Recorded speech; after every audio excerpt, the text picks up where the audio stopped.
or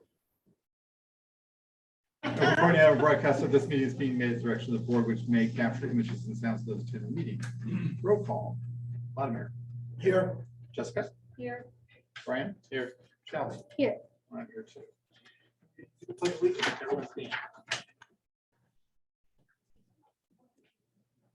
I pledge allegiance to the flag of the United States of America and to the republic for which it stands, one nation, under God, indivisible, with liberty and justice for all. Are there any comments on the agenda? Can I get a motion to approve the agenda? So moved. Thank you, Vladimir. Can I get a second? I'll second. Thanks, Shelley.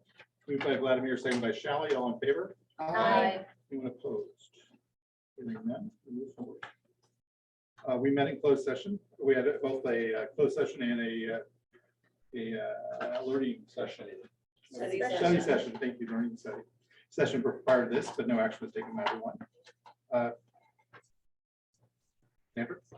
Sure. A couple updates before we move on to our first school presentation of the year. Teachers are in the throes of parent-teacher conferences. So with our second year of kind of a more flexible opportunity for teachers to meet with families, to talk about progress, maybe do some goal setting. I know that we will certainly get feedback from teachers to see if this is something we want to continue moving forward. But after last year, the feedback was really great. So we are in that right now. Last week, we had our new family nights at all of our 7 of our elementary schools. We had great attendance, probably an increased attendance in at least half of our schools, which is fantastic. We had our principals leading presentations. We had many teachers who were there to talk about how much they love their school and how much they love their job. We had families, we had kids. It was really an outstanding night. On December 6th, we'll have a virtual version, and Bridget is busy registering our new families, which gives us a great sense of how to plan for staffing for next year, which is great. I think the last thing I wanted to share was that we are doing a real interesting pilot with some of our one-time money for learning loss at the junior high schools in math. So we're really trying to target students who might be more disengaged in mathematics and aren't as interested potentially and finding it really challenging to succeed in mathematics. So we are using virtual reality. We're working with a company called Prisms out of San Francisco, and in our CC8, one section at Block and one section at Egan, Betty Sang and Chris Ascension, they're starting this week with the units on to really help math come alive for kids and help them to see a purpose about why they should be interested in studying math. So we're looking closely with some pre and post data, comparing that to the same class who's not using the VR to see if it really has an impact. And if so, these folks also make science units and are looking to explore other areas, which is really exciting. So we will report back when we know more on how that's going, but thought you would enjoy that little update. Great. Thank you very much. The next thing on the agenda is Garner Bullis updates. There you are. Oh, we're all in the back. Yeah, We're coming yeah. to the front. Yes. So hello, I'm Kate Skummerhorn. I'm the principal at Gardner Bullis, and tonight I'm really excited to introduce 2 of our amazing teachers to you. And then those teachers will in turn introduce our 4 very fantastic student speakers who are going to be sharing a little bit about their learning. Our topic tonight is specifically around some of the co-teaching that's happening in our 6th grade and how that is impacting their reading. So I'm going to introduce you to Jane Gervais and Vanessa Bongrim, and they are going to take it from here. Thank you very much for having us here. We're excited to be able to bring some of our 6th graders here to tell you a little bit about what they're doing in class. I think they can do a fantastic job of outlining it for you, but I'll just give you a brief introduction. At Gardner Bullis, we have 2 6th grade reading classes, and we all work as a team, all 3 teachers. But in one of the co-taught classes, Mrs. Gondrip and I are the teachers, and then Mr. Schreiner is the other teacher, the other class. We all work as a team, like I said, to make sure that we are supporting students across all of the classes. And we want to make sure that we are adding in supports, but then also extensions, and also working together to provide engagement and enhancement in the class. Oh, So why are there two teachers in class? It's not a new thing. It's happening in the junior high schools. There's other schools in the district also doing that. So co-teaching is not job sharing where some of us show up one day and then others another. It's not one teacher and then the other is assisting. We really share the instructional responsibilities. We do our planning together, and it brings down the student to teacher ratio in the classroom. And it allows us to do a lot of differentiated lesson planning to make sure that we are creating those extensions, like Mr. May just said, and also supporting students maybe that need a little bit more scaffolding. Yeah, and it's at the core of the principles of UBL, Universal Design for Learning. I also want to mention that we have some wonderful coaching from Molly Kesselring, who helps us to design the different pieces of this program as we go forward. And when we were talking about what we wanted to show you today, we wanted to start with an observation that came out of one of our discussions that we were listening to with some of the students, and just kind of take you through the story of what came out of that. And so we started out in the middle of one of our readers workshop programs, and we were getting to the point in our study of fiction where we were looking more closely at the setting. And noticed in the quick turn and talk discussions that students were having, they would come up with a couple of interesting descriptive phrases. And then once they'd shared those, they were kind of done. And we wanted to see how we could maybe make this part of the work a little bit more engaging, but also provide ways for them to show their learning in different ways.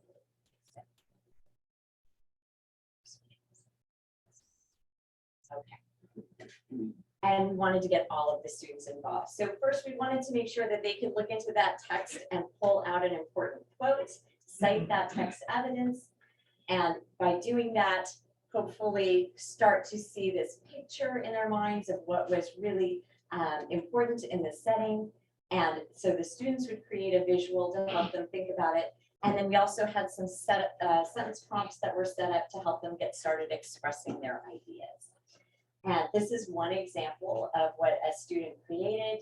And here the student is naming the feeling of the setting, that it's gloomy, but also comforting to the main character. So those are two sophisticated ideas to hold at the same time. And then she explores it a little bit more deeply. It's comforting, and she's trying to love it, but still, and I'm sorry, I know it's a little dark there, but still the student is recognizing that there are things going on in this setting that are creating pressures on the character. Show a couple other examples quickly of some typical student work. So I really enjoyed the way that he got expressive, and you could see their personalities, their creativity also coming out in some of their work. And then I'd like to invite Colby up to talk a little bit.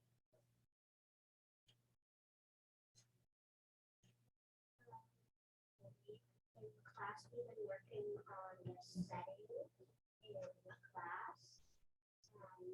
In this part of the book, I noticed that setting was feeling safer than had because the character that was murdered in the book.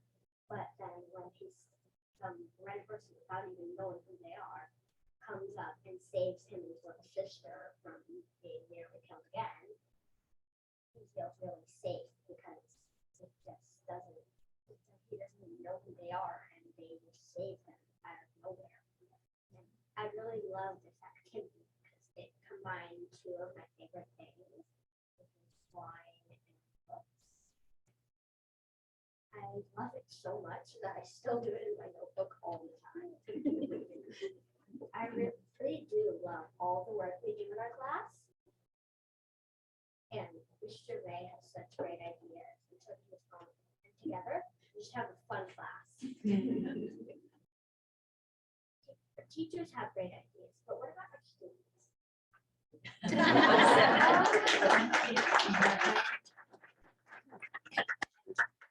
Excellent segue here. And Aiden, I just want to talk just a little bit about this. So speaking of all the great ideas students have, Mr. Schreiner was also listening really closely. And after doing the setting project, he created a tool that was an organizer for students to be able to take their thinking from across this part of the unit and put it all together, giving them some opportunities for choice and how they were going to pull out the different ideas. And so basically each of these is a teaching point that we've been working with, and students are able to do their own work. But now I'm going to stop talking and let Aiden talk about it. Hi, my name is Aiden, and a couple of weeks ago I did the assignment you see up there. I'm normally not quite an organized person, but I try my best. But this really helped me stay more organized and always have somewhere to place my ideas down. It also has places to do drawing and take notes, and it's overall a really fun experience. This class really does help us be creative, and Harvey is going to show us what that means.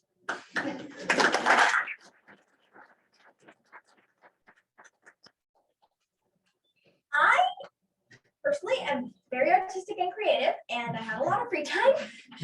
So I just created that thing, a poster that can help us identify symbols and motifs and cite text and evidence from the book. And then we can use that evidence to find the theme of the story, or multiple themes in certain cases. And I created this because I don't know exactly why, but I did. And what I loved, Carly, is then you turned around and you showed it to me. And I said, awesome, we're going to use that. So thank you so much, Carly, for making that. I haven't seen it. It was awesome. And so we didn't stop there. We went ahead and we had a read aloud that we did together in class, and Ellie's going to talk about it in just a minute. But to give you a little bit more background, basically everybody got to hear the same story this time, and then we had some small group discussions. Why don't you go ahead and tell us So about using the organizer that Carly created, we looked to find different symbols and motifs that we could then turn into a theme. But since it was Halloween and everyone wanted to have fun, and I'm thankful for my teachers for doing this, they decided to let us read a little bit of a spooky story, The Landlady by Roald Dahl, to find themes and motifs and symbols in a fun way. And at first in The Landlady, it was a little bit challenging to find themes that could, motifs that we could turn into themes. So we had to dive deeper. And once my group dove deeper, we found the theme of briskness. And normally briskness is just scratching the surface or not diving deeper, just acting without thinking. And Bill, the main character in this story, he admired briskness. And in the end, it led him to some danger. So we thought about it, and the theme we created was briskness is an admirable trait, but can also sometimes lead to danger.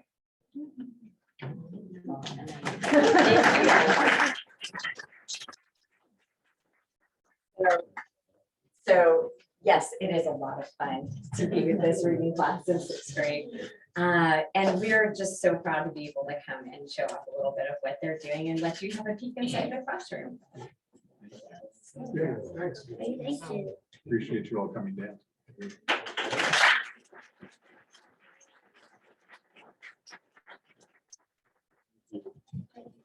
Thank you so much.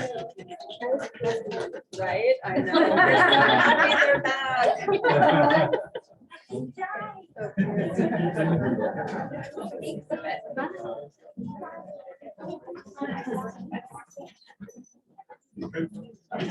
While our sixth graders are taking off, we'll move on to the consent calendar.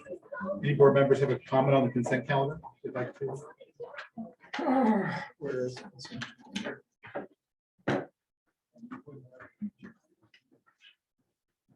None. Can I get a motion to approve the consent calendar? So moved. Thank you, Vladimir. Can I get a second? A second. Thanks, Shelley. So I have a motion by Vladimir, second by Shelley. All in favor? Aye. Passes 5-0. Wade's request to address the board. Mr. Hazelton. So thank you for having me. When we were doing our political action committee work, we were meeting with board members and they spoke to us about having some data around our teachers, how they're doing, cost of living, you know, and really presenting information to you to help you make the decisions that you make. And so we were able to put together a survey, and I want to say a huge thank you to Grace Troy, the bargaining team, and our exec board for helping to put together the survey. And then a huge thank you to our teachers for taking the time to complete it. So I'm only going to go through the cost of living section tonight because there's about 40 slides, and I think we'll just focus on one part. So it does have 35 questions. We did some multiple choice questions, but a lot of the questions were open response. And we did that because we found that people's experiences were very different. And by just kind of trying to categorize it in multiple choice, it didn't always catch the subtleties. And so basically, like I said, the purpose is really to think about how can we hire and retain our teachers? How is the cost of living in the Bay Area affecting educators in our district specifically? And this is not just an issue in Los Altos, as all of you know. This is something that is affecting, you know, many districts in the Bay Area. And so we had a really good turnout out of our LATA members. We had about 76% responding, which is really high for our surveys typically, and out of the district total, about 70% of all of our certificated staff. And so I'm not going to go into the general information too much. This is kind of just demographic stuff, but I do want to focus on the cost of living because this is where some really interesting points emerge and maybe some action items for our board down the line. We asked teachers if they rent or own their home, and this was actually kind of a bright spot in the survey. We were really happy to see that over half our teachers own their home. But for the teachers who are renting, they've seen in some cases really significant increases in their rent. COVID froze that for a while, and then as those restrictions were lifted, many landlords took advantage. And that definitely affects our members because if their salary isn't increasing, that's just an added cost to them each month. And so one of the questions or one of the things we often hear is, well, you know, why don't we create more below market housing for our teachers? And out of all the people who own homes, only about 9 people own a below market unit. And what I found when I dug deeper into this is we happen to make too much for the below market, but if you're interested in entering and, you know, buying a home, we don't quite make enough. And so teachers are stuck in this kind of middle area. And it is really important. And Sandra and I were discussing last week some of the work that's being done about that middle income area.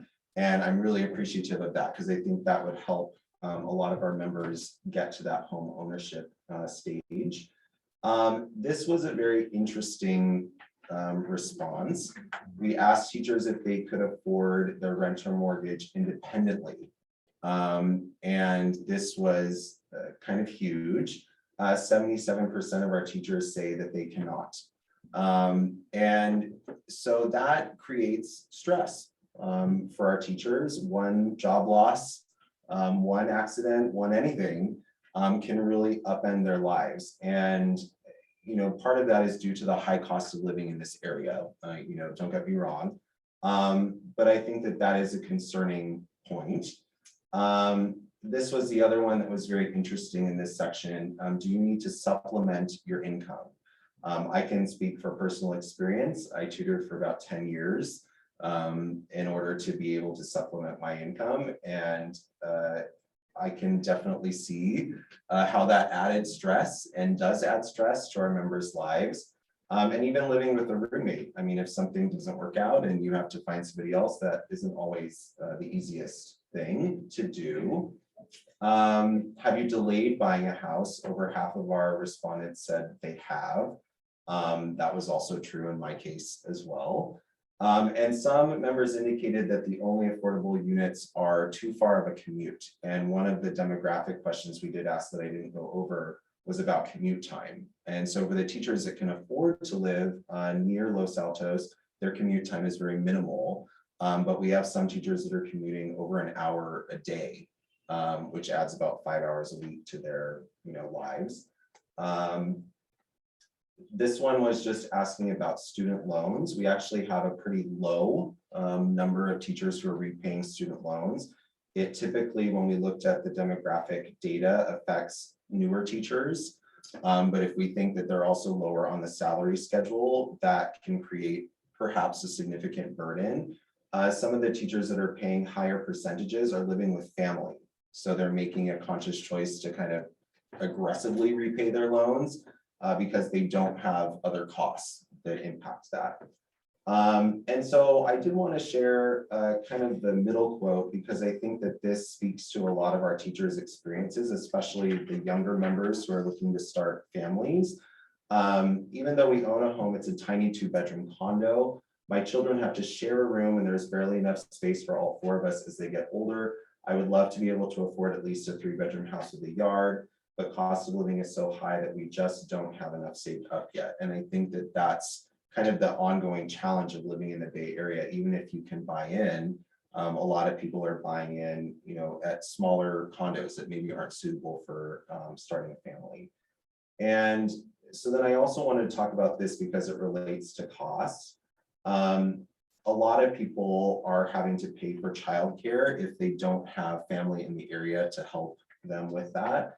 And some of these people are paying literally thousands of dollars a month for childcare. And so one of the things I want the board to think about is how can we help with that? I think the TK program definitely, as it rolls out, is going to help with that a lot, because we're going to be seeing students who are 3 years old.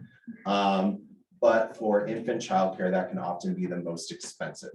And so is there a way that we can figure out some way to help our teachers with this, because it really is a barrier for some of them to start families? Have you considered leaving teaching because of the cost of childcare? And I've actually seen this happen at my own school site, where teachers will have kids and it's cheaper for them to just take care of the child themselves than to keep working and pay for that childcare. And so this starts to get into the retention piece. If we really want to keep those teachers, how can we offer them something that's going to help them with this? And have you delayed having a family due to financial concerns? Over 50%, either maybe or yes. I know from personal experience, this is something that my family is dealing with and trying to figure out how to afford not only the childcare piece, but for us, how do we even start the family in the first place? Surrogates can be well over $100,000. Adoption can be in the tens of thousands of dollars. So it's not cheap to do that. The other question we asked was about therapy. And so there's a misconception that a lot of therapy and mental health services are covered by insurance. That is not the case any longer. Kaiser's made an active move away from individual therapy, and they offer groups, which is lovely if that works for you. But for people that need really that individual piece, they're having to pay for it out of pocket. And so the actual, if they're getting psychiatry care, that will be covered by their insurance. But most members indicated that for the actual therapy itself, they're going to have to pay for it. And the other piece of that is that some people can't afford it. And so even if they feel like they need it, that's not even an option. And even with our program with CHAC, depending on how much money you make, you can be paying up to $125 a session, I think. And so that can also add a significant cost if you're seeing that therapist over time. And so I wanted to just kind of highlight one of the open responses. Kind of the second one again, it's about $500 a month. My therapist is out of network, psychiatrist is in network, and meds are in network. This was very similar to a lot of responses that we got. And I think that this is an area where we could also try to do a little bit more work. And I know I've been hearing that as we've been discussing the mental health piece of all of this and the rollout of that for teachers. But I think that this is a big deal.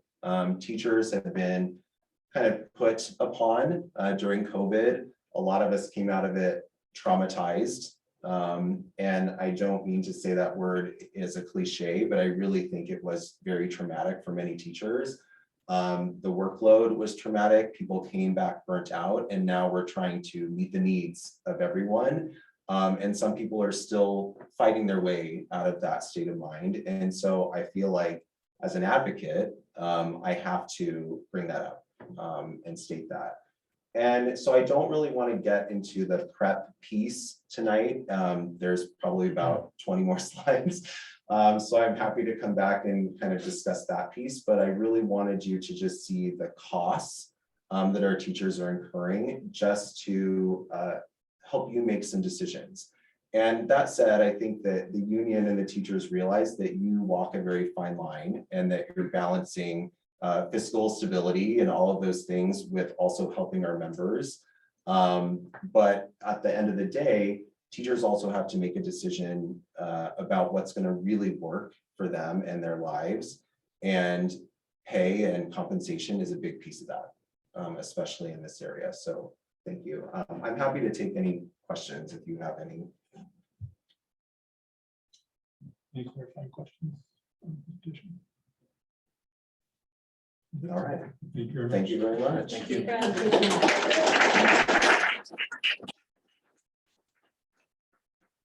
Everyone from the School Board Association? Yep. To provide public comment on agenda items, speaker cards are to be submitted to the superintendent. Speaker cards will not be accepted once public comment begins. Your name will be announced when it's your turn to speak. Community comments. This time is reserved for members of the public and employees to address the board on items that are not on the agenda. The board is not permitted to discuss or take action on non-agendized items, except for to instruct the superintendent to review the matter further, report back to the board at a subsequent meeting, or place the matter on a future agenda. The board may make a brief comment or ask clarifying questions. So that's it. I think you are my first public comment. Everyone, Bill Bassett, I've lived in Los Altos since 1976. I'm a very proud supporter of the district. The district's been wonderful. I have 5 children, all high achieving, 2 doctors, 2 lawyers, and a master's. I have another son who was in the 8th grade at Egan. He was president of the school. He passed away. There's a monument in the front of the school in his honor. There's a deck in the back of the school in his honor. I've worked with Marge and Mr. Bear. With Marge, I've tried to mediate the closure of Bullis. It was not successful. The rest is history, unfortunately. And now I need help. I have a 5-year-old grandson who's autistic. He is a student at Almond in kindergarten. He's smart. He knows his alphabet. He knows the consonants and the sounds they make in front of words. He can count forward and backward. He's terribly athletic. He's probably the fastest child in the class, and he's very well coordinated. He has an aide, full-time aide, and I hope that what you're going to hear is not about money. I just hope. And he has Miss McSweeney as his teacher. He loves his school, his friends, and his teacher, and his aide. October 14th, his mother received a call on a Friday afternoon at 3 o'clock that he would no longer be permitted to attend Almond. And that would begin the next school day, which is Monday. So on Monday, he was taken, he went to, goes to the Y, then he goes to Almond. And I can't believe I'm saying this. There were 3 adults from the district, names will not be stated, who were there preventing him from going to his class. So he's autistic. So as an autistic person, you like things that are structured. So it was devastating to him. Devastating. And that damage continues. He has not been in school. This is the 4th week now. And we're in the education business. We're not in the destructive damage business. So we have to solve this. So I can assure you that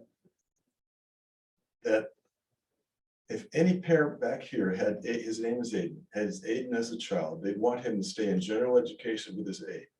He will be pulled up. If he goes in, they want to send him to Loyola. If he goes into special daycare, whatever that's called, he will be pulled down. It's okay to be different, folks. You know, our students are not cookie cutter kids. And it's good for the other kids to see that kids can be different. It's okay. We're not cut from the same mold.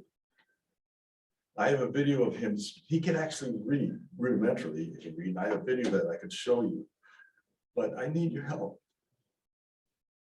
Thank you, Mr. Bassett, for showing that. Have a conversation offline, unfortunately. Any other questions?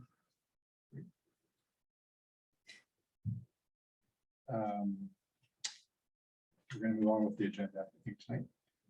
First thing up is student performance data. Mr. Drummond. See you there. Oh, Carrie, you're going to do it. Great.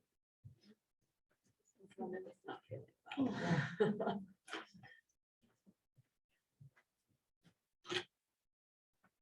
So I'll be presenting for Mr. Drummond, who's not feeling well this evening, but I wanted to credit him for developing our presentation this evening. It is a look at our student performance data this fall. So I'm excited to present the good work of our teachers and staff. We're going to look really briefly at our CASP results. We'll move into some fall reading indicators and just chat briefly about next steps. And so we thought for CASP results, it might be fun to look at a comparison. So pre-pandemic from 2018-19 to last school year, 21-22. And so this first slide looks at ELA, or English Language Arts. On the left is how our students did in 18-19. You can see 87% of students met or exceeded standard. And then on the right, 21-22, so post-pandemic, our students met or exceeded at 86%. So I think part of the story is about, you hear a lot around learning loss. Our students have continued to perform well despite the challenges of the pandemic. And we saw that also in math, 85% met or exceeded 18-19 with 84% in 21-22. We broke it down and looked at some different subgroups. So I'm going to review that quickly for you. Our Hispanic students in 18-19 were around 58% met or exceeded. In 21-22 in ELA, they were at around 56%. And then in math, 48% and 50%. So you can see we actually even had a little growth on the math side in 21-22. Our economically disadvantaged students in 18-19 achieved around 49% in ELA. And then in 21-22, we saw a dip to 42%. And in math, we saw a little growth with 36% met or exceeded in 18-19 and 42% in 21-22. Our kiddos with disabilities look similar, about 52% in 18-19 in the area of ELA, a dip in ELA for 21-22 at 44%, but a little bit of growth in math at 48% in 18-19 and 50% in 21-22. So again, that story around how has the pandemic impacted our kids in Los Altos schools. We are seeing some challenges for sure, but it's pretty steady data when we look at it holistically. Same thing for English learners. We're at 30% for ELA in 18-19, 33% in 21-22, and then in math, 41% in 18-19 and 38% in 21-22. When we look at science across the district, 78% of our students met or exceeded in 18-19 and 80% in 21-22. And so now we can get into the local data a little bit. You recall probably from our spring report that we did this fall, we looked at some DIBELS data. That was the red, green, blue, yellow charts. I'm going to revisit those just for a minute for our K-3 students. It is a short measure for students and their literacy skills, but this is a fun one. So when we look at the beginning of the year data for 21-22 versus 22-23, you can see how those red bands are decreasing for us. And we think this is directly correlated with the good work in our classrooms with best first teaching, using our curriculum instruction materials, but also our intervention groups. And then on the next group, I'd like to show you just across the year. Again, you can see those red bands shortening from the beginning of the school year in the left column to the end of the school year in the right column.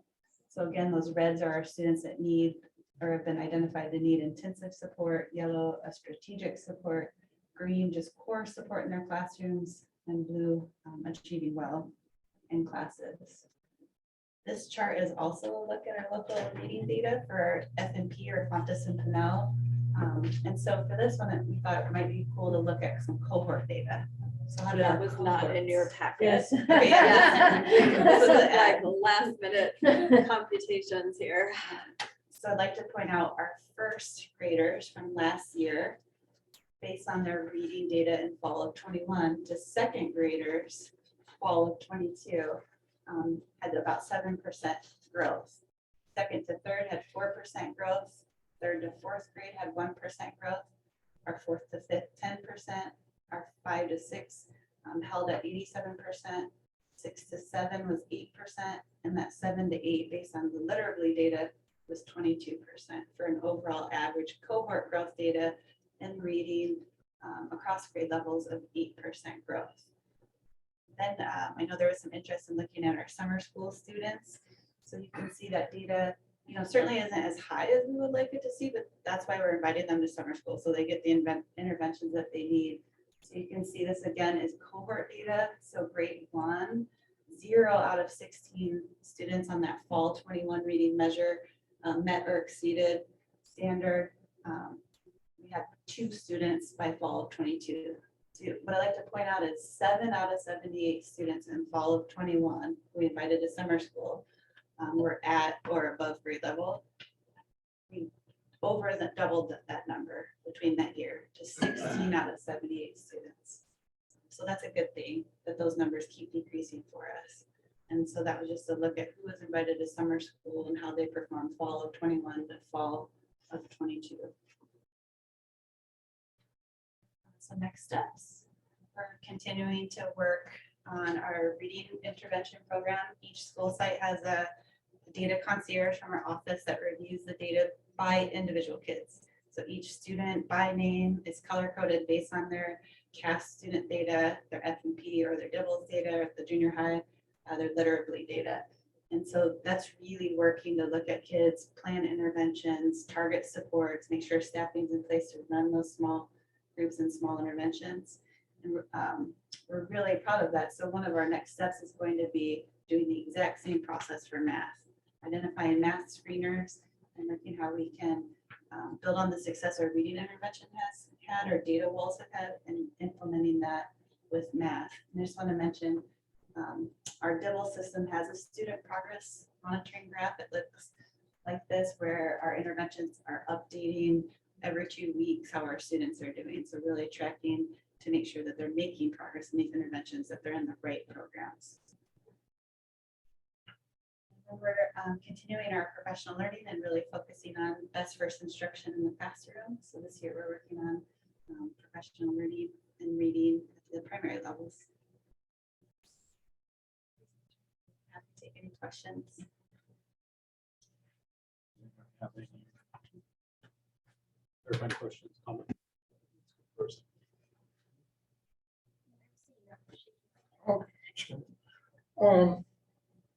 Thank you. So a lot of this data concentrates on students who are not doing as well as they could. And that's great. But I think there perhaps we ought to expand to students who are doing really well and how do we help them? So just that.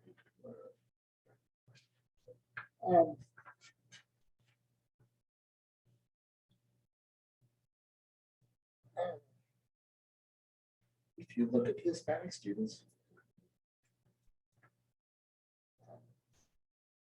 there seems to be a big difference between ELA scores and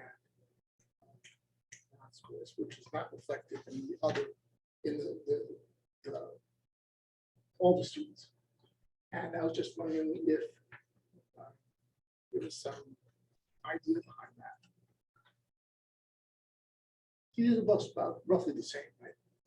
And if you look at Hispanic students there, you see that, and actually, I could, what I don't understand is why the math is lower. I could understand, I could be persuaded to understand that the LA scores are far lower.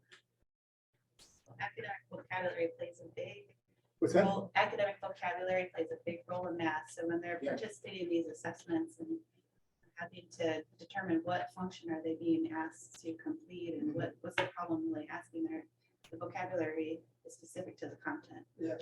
So for our EL students, that's going to play in to that. So any kiddo who's a EL student who's a member of that group would be one reason, I guess. if their scores are being affected. Now that you mentioned ELA students, what's included in that group? I mean, what kids are included in this?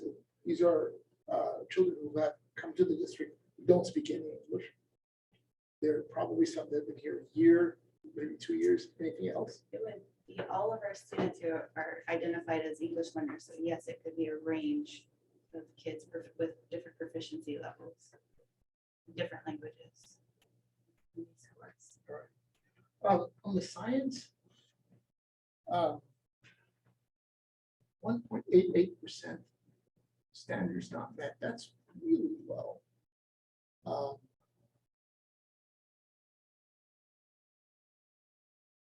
And that puzzles me as to why that's so low.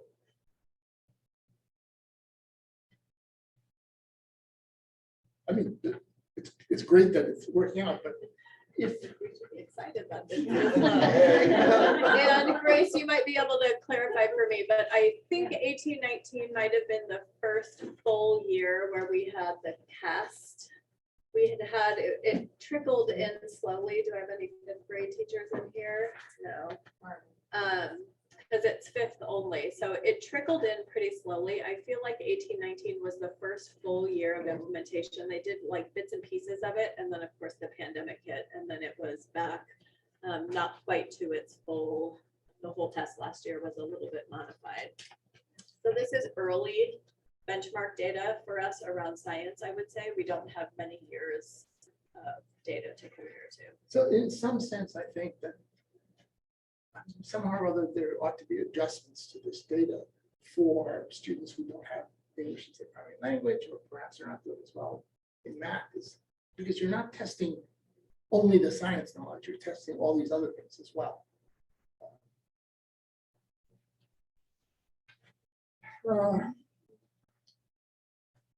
Then I had a bunch of questions or comments, actually, more about the fall reading indicators. And if you look at the very first one, which is on page something or other, there you go. You see they all improve as time goes down. That's really great.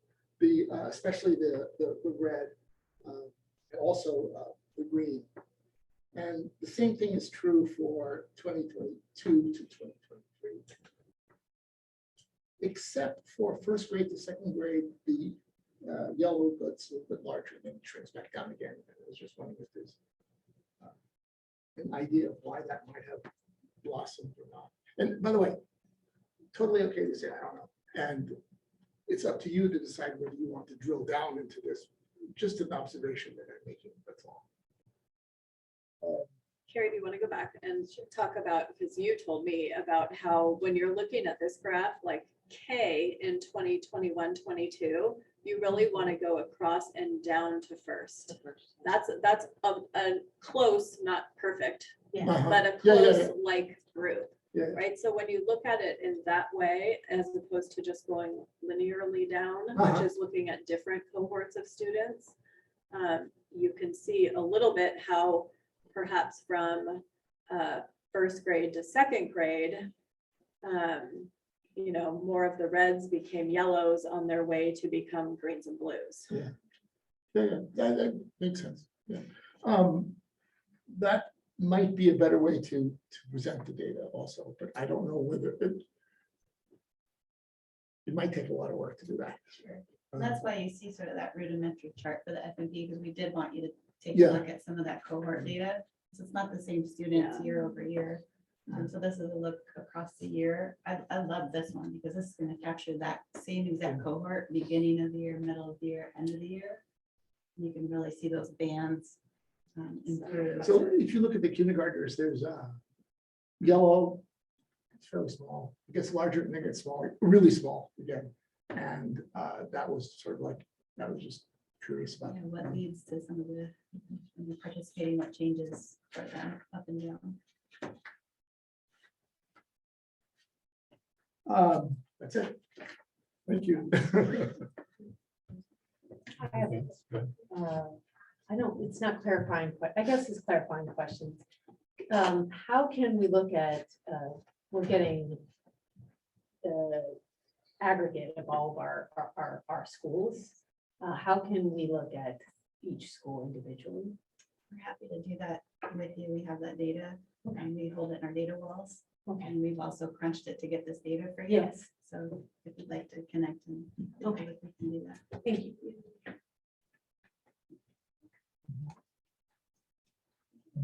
Thank you. Thank you. Thanks, Greg.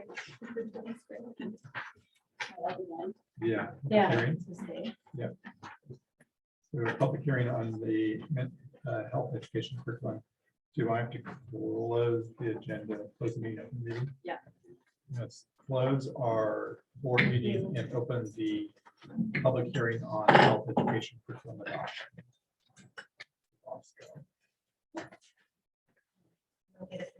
Yeah, you go.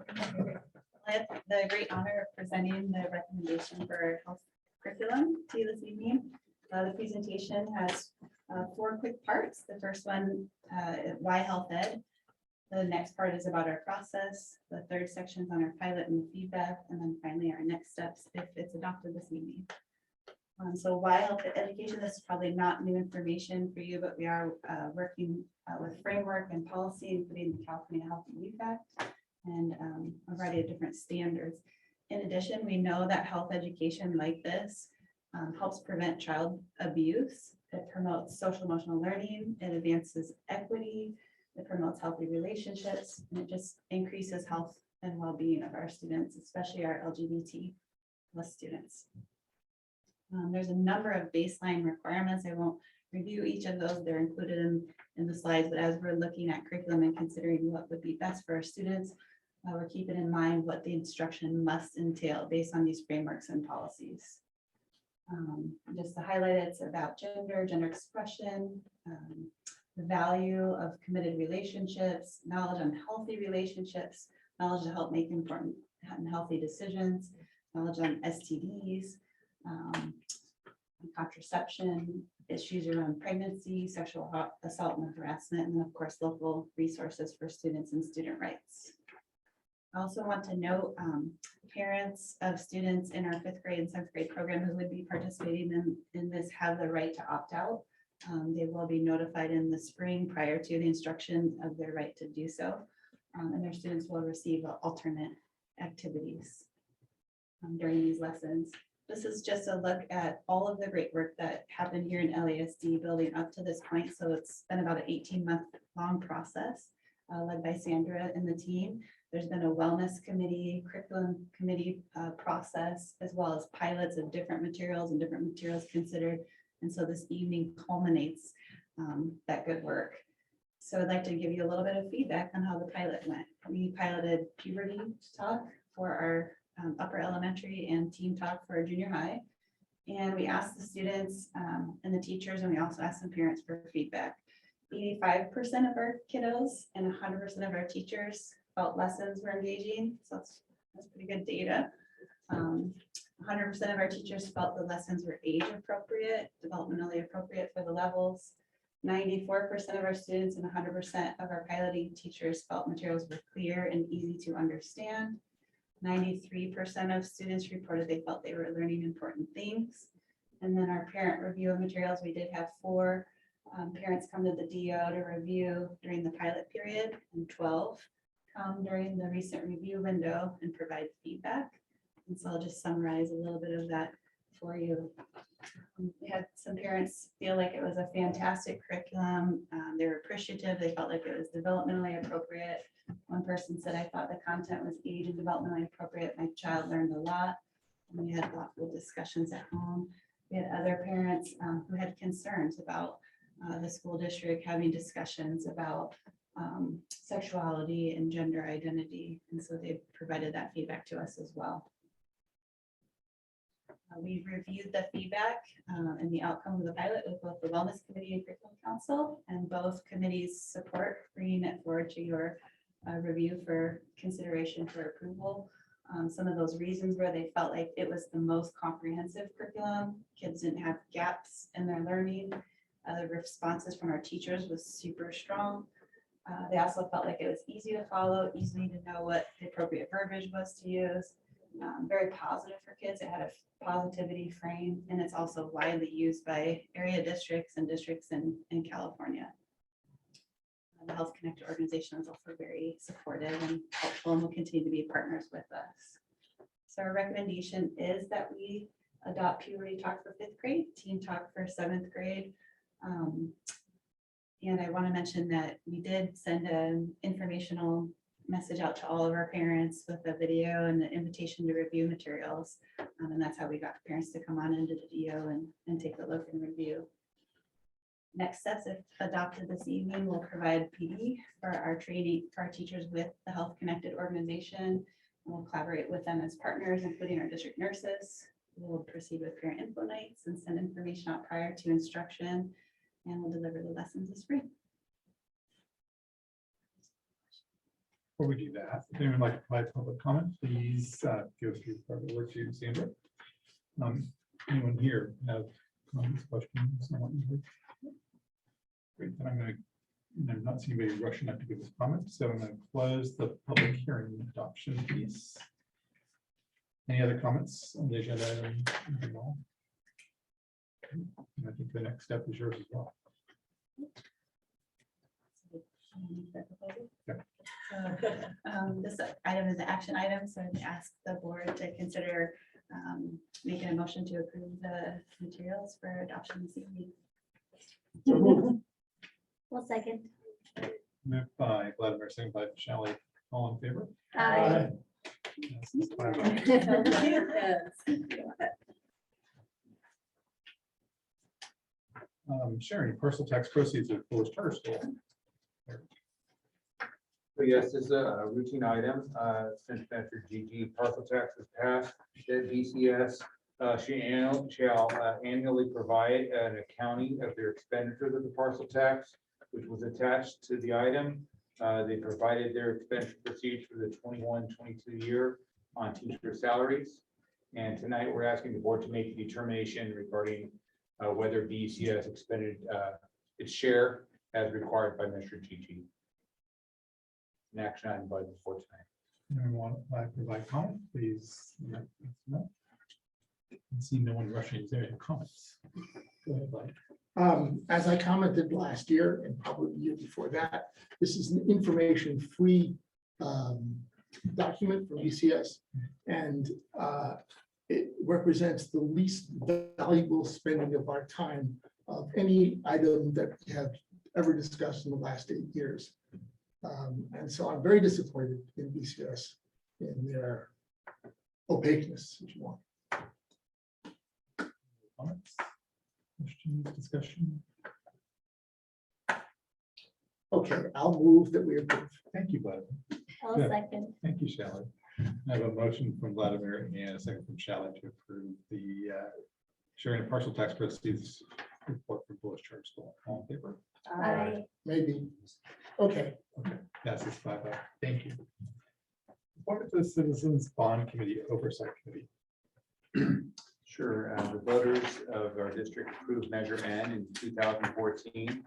Part of that measure is has to be an organization of a Citizens Bond Oversight Committee. And to ensure that the bond proceeds are expended for matching the bond language, ballot language rather.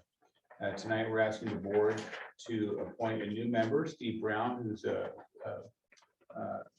member of our community. He will be an at-large member. We have to have different categories of one representing the business, PTA, Taxpayers Association.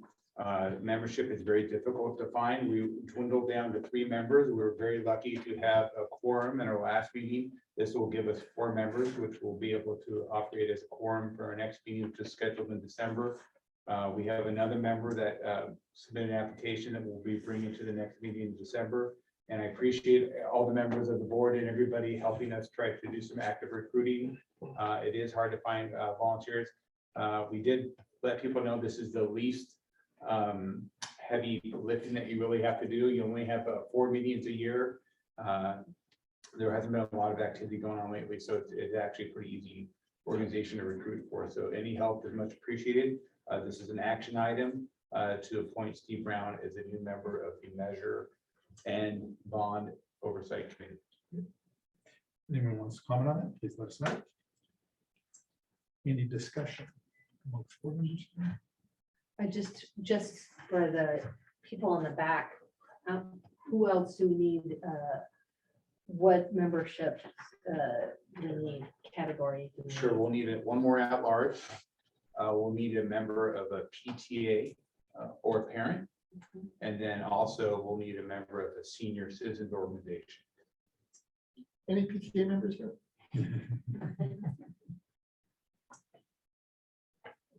Can I get a motion? Yep. No, see, I've met Steve Brown, and he's a good guy. I move that we approve. Thank you. Very Second. happily second. Thank you, Shelley. Moved by Gladner, seconded by Shelley. All in favor? Aye. Passes 5-0. We will contract for lighting control repairs. Eric. Yeah, we have some of our lighting, exterior lighting is controlled. There's I guess you could say, an automated lighting system. Sometimes they call it energy management system. The lights come on and turn off automatically. Well, the controllers have failed, and it's very expensive to get these fixed. So we have a proposal from Infinity Mechanical. They'll provide new exterior lighting controllers, so the lights will come on.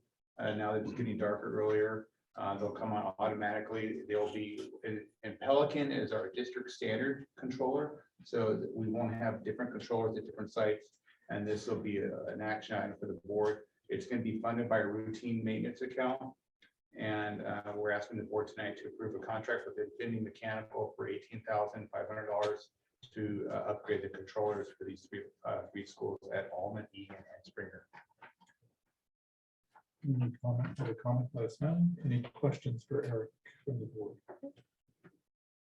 Seeing no one wishing to give public comments. Can I get a motion to approve that. So Thank you, Vladimir. I'll second. Thank you, Shelley. Moved by Vladimir, second by Shelley. All in favor? Aye. Passes 5-0. Thank you. And then we have the completion of land logic. This is a routine item. There's a notice of completion for Land Logic, who was hired last June by the board to install the new phone system. The phone system has been completed, and this is a notice of completion. And the reason we file a notice of completion is if there's any vendors or subcontractors to Land Logic, they will have 30 days to file a notice of completion. So it actually protects the district to file this notice of completion at this time. It'll be filed with the county recorder's office, and then any other subcontractors or vendors would have 30 days within that notice of completion to file a stop notice. Any question about to make public comment on this one? Any questions for the board? Great. Can I get a motion to approve? So moved. Thank you, Vladimir. I'll second. Thank you, Shelley. Moved by Vladimir, second by Shelley. All in favor? Aye. Passes 5-0. Thank you. Approval of board policy, I don't know what AR stands for, 5141.21, administrative medication and monitoring health conditions. Yes, so I'm bringing this to you tonight. It's a little bit unorthodox based on our past process of you all reviewing board policies at one meeting and then approving at a subsequent meeting. But as you, I'm sure, are aware, there is a big push within our county and within our state to make sure that we have Narcan, or I always forget. Naloxone, thank you, available on school sites to help support the opioid crisis. And so we are working with. To the- mitigate the opioid crisis. Yes, what did I say? I'm sorry. Support. Oh, yeah. Wow. Well, thank you. To mitigate the crisis. Thank you. Oh my gosh, that's funny. And so there is a lengthy process and a lot of wonderful support coming out of our County Office of Education. And one of the pieces that is critical for us being able to move forward, even in getting information, is having a board policy. So this board policy is our typical policy that has been in place around EpiPen use or something like that, where our trained staff is able to administer medications, and it's been updated to include naloxone. So we are in the process. Catherine Azevedo and our nurses are working with a consultant out of the county office to make sure that we can get the appropriate personnel trained, that we understand the best location, that we understand how to get the prescription and care for it. Similar to an EpiPen, administering Narcan, even when you're like 100% not certain, it is a no harm medication. So if somebody was not having an overdose and it was some other type of medical emergency, there is no harm, which is an important factor to know for our staff and what have you when we get trained. So tonight I'm asking you, I'm hoping you had some time to review this on your own, but to approve this policy tonight so we can get moving and try to have this in place at our school sites before the first of the school year, if possible, or before the calendar year. Sorry, my brain is late. It's past my bedtime. 8:04. Yeah. Any questions on this one? Get a motion to approve board policy Administrative regulation. 5141.21. So moved. I'll second. Thank you, Vladimir and Shelley. All in favor? Aye. Passes 5.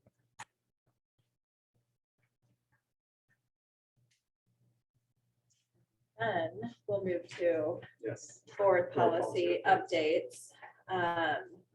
So you have a variety of policies for a first read. So this is an opportunity for you to take some time to ask any questions or to clarify offline if you want, but you have a variety of first reads and those will come back to you in December for approval.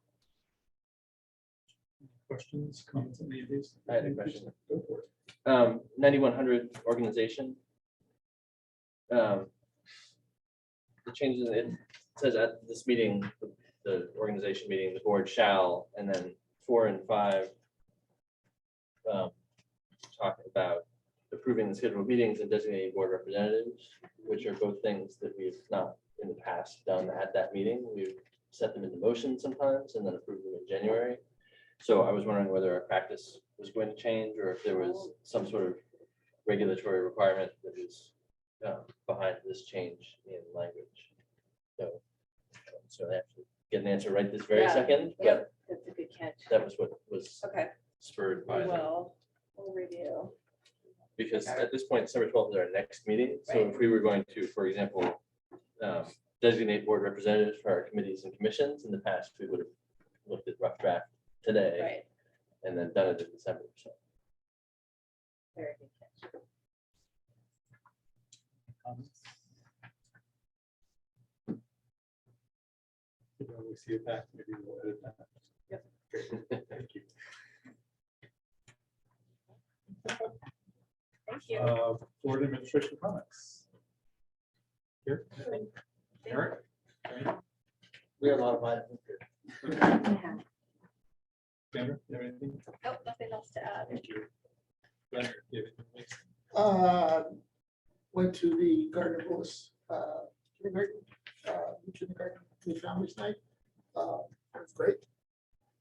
And one thing I learned there, I mentioned it before, was that I found that there was quite a lot of support for really small schools. And that I hadn't, I had thought, oh my God, we're getting down to small. really small, below our minimum standard. And parents really like that. So, still that. I went to a teacher diversity forum put on by San Jose State, which I found to be very useful because really we want to make sure that our students have teachers that mirror them. For the most part, we're doing a lot of work in the department. I talked with Sandra afterwards about it, but we could always do that. Learn more about it myself. As usual, every other Wednesday, I'm doing a CSA food distribution, or LASD community gives back CSA distribution. That's always fulfilling. And I did Covington's new family information night. It was energizing. It was good to see all these parents in person coming. They had lots of great questions, and they clapped when they listened to the kinder teachers speak. It was a good night. That's it for now. I attended safety night a couple of weeks ago, which I Oh, think yeah. was since our last Yeah. meeting, Yeah. We did. which was a great presentation. Attended we did new family night last week. Various PTA council meetings. Just want to raise for everyone one of the updates that was given by Heather McDonald from LAEF is that their giving has slowed down a little bit, probably because of the economic situation, but just something to keep in the back of your minds. And I think Jessica and I are going to actually go to the LAF Yes. event next week. Their meetings. Their meeting, yeah, the annual board meeting. So we will probably get an update with that. Shall Yeah, I went to safety night with all the rest of you guys and almond information night for new families. It was wonderful. It was so good to be back at Almond, and I felt very excited knowing that these new families, what they were walking into, and I felt very happy for them. Felt very reflective. Wonderful. Thank you. Thank you, everybody. That's it.